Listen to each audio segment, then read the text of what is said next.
Assalamualaikum warahmatullahi wabarakatuh. Saya Desi Handayani dari SMA 5 Kota Serang, Banten, calon guru penggerak angkatan 6.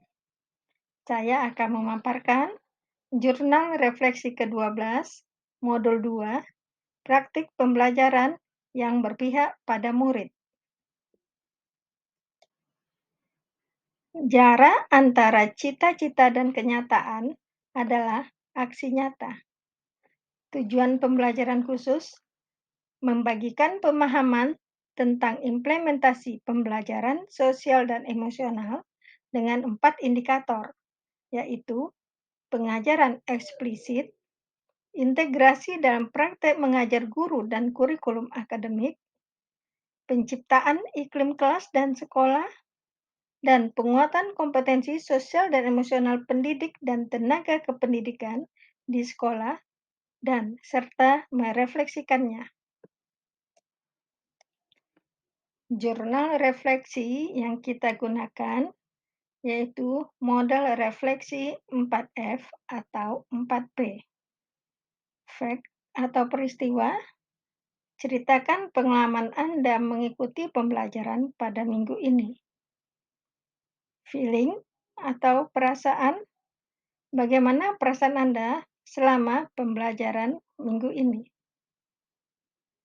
Finding atau pembelajaran, pelajaran apa yang saya dapatkan dari proses ini.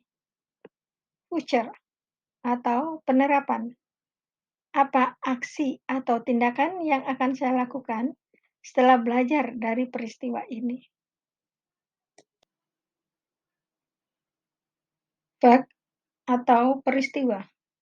Pada modul 2, praktek pembelajaran yang berpihak pada murid, CGP melakukan aksi nyata berupa pelaksanaan IHT kepada rekan guru pada tanggal 2 dan 3 Maret 2023 dengan tema implementasi budaya positif melalui pembelajaran diferensiasi dan kompetensi sosial emosional atau KSE dengan praktik pembuatan RPP berdiferensiasi dan KSE secara berkelompok per mata pelajaran.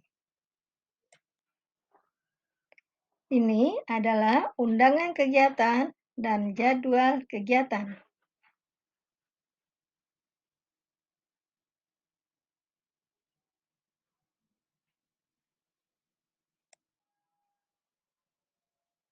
Feeling atau perasaan. Saya merasa tertantang dan bersemangat dalam melaksanakan aksi nyata karena saya mendapatkan ilmu dan pemahaman baru terkait kompetensi dan pembelajaran sosial dan emosional. Saya optimis rekan-rekan guru mampu menerapkan pembelajaran sosial dan emosional di kelas atau di sekolah dan mempraktikkan kesadaran penuh mindfulness dan rangka meningkatkan kompetensi sosial emosional, kompetensi akademik, dan kesejahteraan psikologis atau well-being. Dengan adanya aksi nyata ini, pembelajaran akan berpihak kepada murid sesuai dengan kebutuhan belajar murid dan mengembangkan kompetensi sosial emosional murid agar dapat berkembang secara utuh. Finding atau pembelajaran. Hal yang bermanfaat dari aksi nyata ini antara lain penerapan dan penguatan budaya positif di kelas atau sekolah dimulai dari diri pendidik sendiri dan menjadi role model bagi murid. Guru yang memiliki kompetensi sosial dan emosional yang semakin baik dan lebih efektif dan semakin resilient atau tangguh dan merasa nyaman di kelas karena mereka dapat bekerja lebih baik dengan murid. Bapak Ibu guru belajar menciptakan pengalaman dan lingkungan belajar yang memperhatikan kebutuhan sosial emosional murid melalui RPP. Umpan balik yang saya rasakan yaitu untuk mencapai tujuan pembelajaran yang kita rancang sangat dibutuhkan kolaborasi dari berbagai pihak. Perlunya komunitas belajar bagi guru untuk peningkatan kompetensi diri. Guru semakin memahami dan menyadari pentingnya perkembangan murid secara holistik, bukan hanya intelektual, tetapi juga fisik, emosional, sosial, dan karakter. Saya dapat melatih diri sebagai fasilitator dalam kegiatan ini dan melakukan pendampingan bagi rekan guru yang lain. Future atau penerapan, hal yang akan saya perbaiki atau tingkatkan agar kegiatan ini berdampak luas, antara lain melakukan diseminasi kepada rekan pendidik yang lain tentang pembelajaran berdiferensiasi dan kompetensi sosial emosional di lingkup yang lebih luas, misalnya MGMP Kimia di Kota Serang. Melatih diri bersama rekan guru melaksanakan teknik stop sebelum atau di tengah-tengah pembelajaran. Melakukan asesmen diagnostik di awal pembelajaran untuk memetakan kebutuhan belajar murid agar pembelajaran berdiferensiasi dapat maksimal dilakukan di kelas. Menciptakan iklim kelas dan budaya sekolah, penguatan KSE pendidik dan tenaga kependidikan melalui keteladanan, proses belajar, dan berkolaborasi dengan seluruh warga sekolah.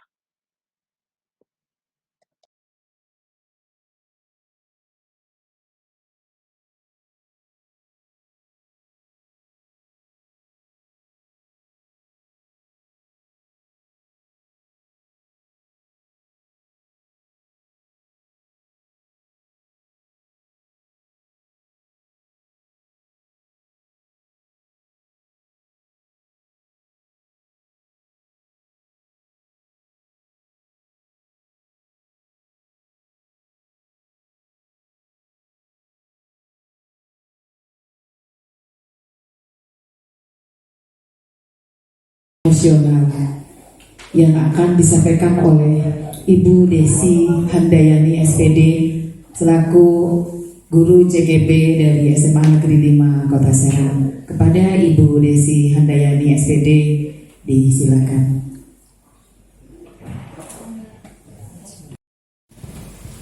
Baiklah Bapak Ibu, mari kita dengarkan pemaparan materi tentang KSE oleh Ibu Desi Handayani SPD.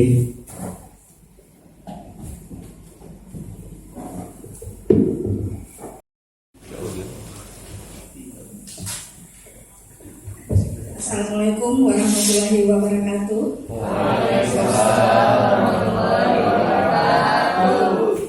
Terima kasih Bapak Ibu yang tetap stay di ruangan untuk materi hari kedua ini, yaitu tentang pembelajaran emosional dan sosial dan emosional. Sebentar ya Bapak Ibu.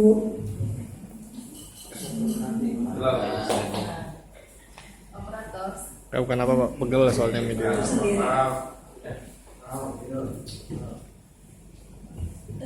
Tujuan pembelajaran kita hari ini, kenapa kita sebagai guru harus mempunyai pengetahuan tentang pembelajaran sosial dan emosional, yaitu dengan latar belakang guru yang memiliki kompetensi sosial dan emosional yang baik, lebih efektif dan cenderung untuk resilient.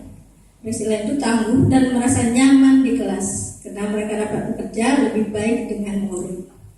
Kemudian ada keterkaitan antara kecakapan sosial dan emosional yang diukur ketika murid itu dari mulai TK dan kemudian dewasa akan menunjukkan di bidang pendidikan, pekerjaan, pelanggaran hukum, dan kesehatan mental. Sebelum kita membahas tentang sosial emosional lebih lanjut, saya akan mengajak Bapak Ibu untuk sedikit relaksasi, mendengarkan musik, ya, sambil kita mencoba fokus sebentar. Batuk, banyak yang Nah, ini merupakan salah satu contoh bagaimana kita melakukan sebuah relaksasi yang bisa kita terapkan pada murid kita. Dan saya juga baru mencoba Bapak Ibu, jadi kita sama-sama belajar ya. Ini juga hal baru buat saya, tapi mungkin kita tanpa kita sadari kita sering mendengarkan musik untuk memberi ketenangan pada diri kita sendiri.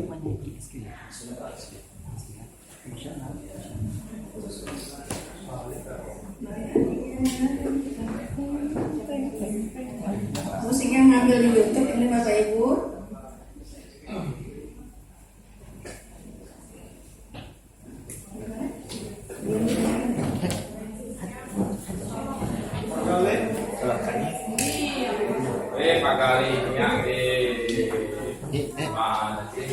Dispo.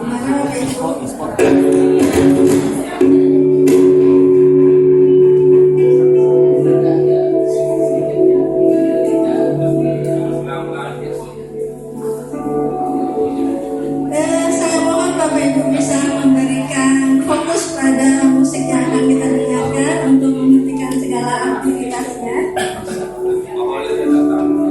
Siap Bapak Ibu? Oke.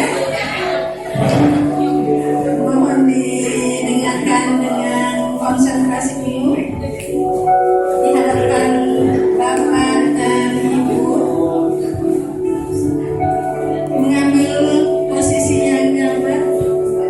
Terima kasih Bapak telah menghadiri kegiatan kami hari ini. Selamat datang kepada Pak Hamil.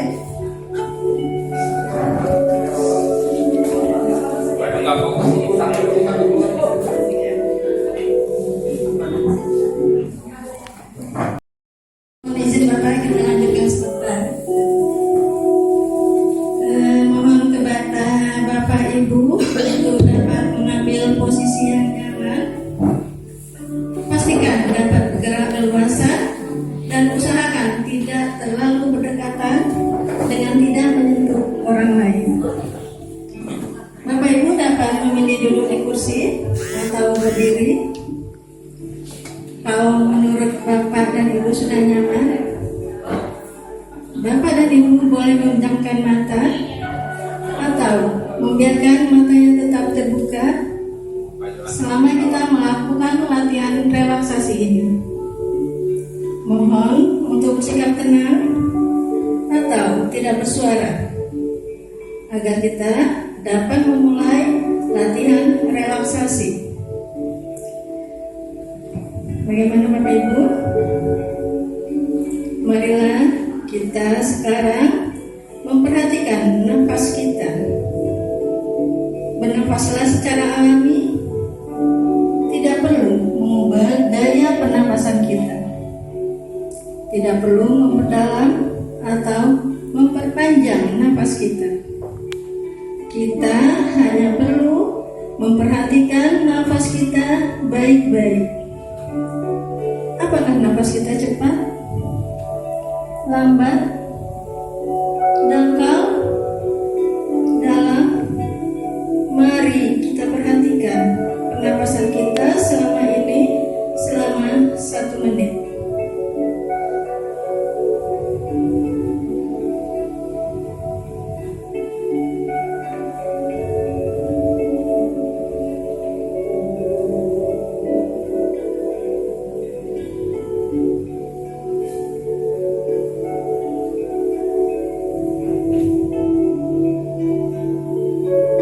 Sekarang, mari kita menarik nafas dalam-dalam, lebih dalam, dan lebih lama. Ambil nafas melalui hidung dan keluarkan melalui mulut.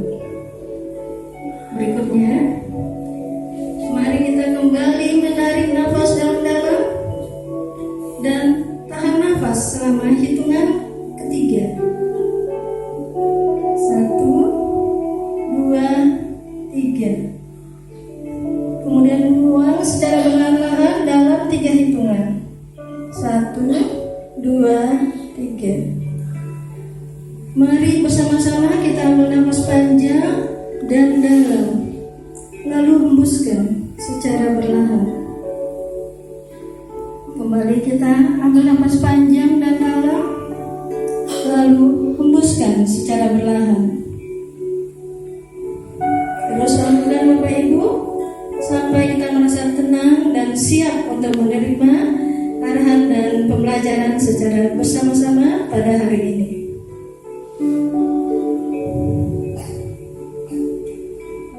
Bapak Ibu, jika kita sudah merasa siap, silakan membuka mata secara perlahan-lahan, lalu lakukan peregangan ringan, seperti menundukkan kepala ke bawah, menengadah ke atas, atau menoleh kepala ke kanan dan kiri selama beberapa hitungan. Bagaimana Bapak Ibu? Terima kasih. Setuju? Oke. SMA 5. Salah. SMA 5. Bisa.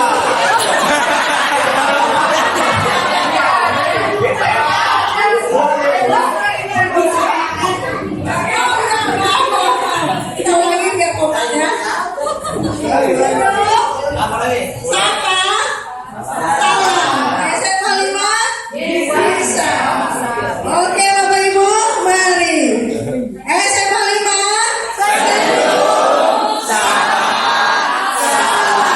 SMA 5. Bisa. Terima kasih Bapak Ibu. Kondisi sosial dan emosional yang baik lebih cenderung dan lebih resilient atau tangguh. Tangguh di kelas, kita merasa nyaman di kelas karena kita bisa bekerjasama dengan murid.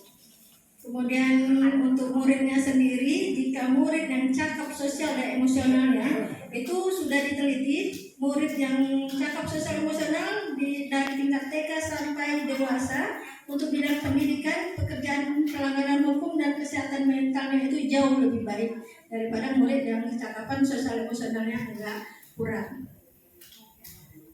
Kenapa kita membahas masalah ini juga Bapak Ibu?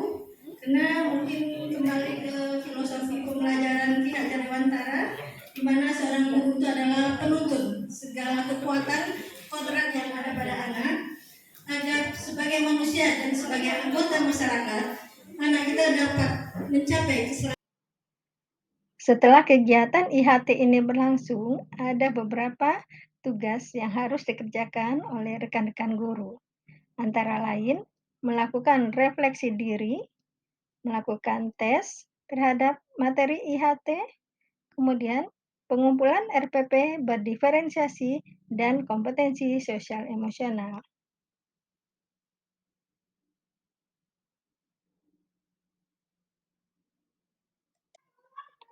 Demikianlah jurnal refleksi atas kegiatan IHT yang telah kami lakukan. Terima kasih. Bergerak serentak, hebat bersama.